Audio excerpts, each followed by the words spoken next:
សកម្មភាពនេះអាចហៅថាសកម្មភាពចុងបញ្ចប់មុននឹងធ្វើការប្រកល់ក៏ជូនទៅអតិថិជននិយាយថា1ម៉ោងទៀតអតិថិជនគាត់អញ្ជើញមកយកតែសកម្មភាពមុនរៀបចំនេះគឺមានច្រើនដូចជាការឡើងប៉ុងការឆែកការតួចពិនិត្យការ PTI អីផ្សេងអញ្ចឹងបន្ទាប់មកខាង team delivery ខាងអ្នករៀបចំ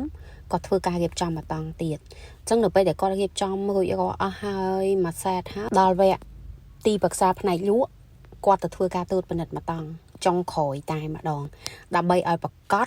ក្នុងចិត្តថាឡានដែលគាត់បានរៀបចំជូនទៅដល់អតិថិជនរបស់គាត់គឺ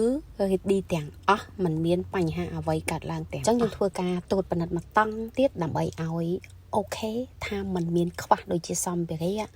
តកតងជាមួយនឹងការថែមជូន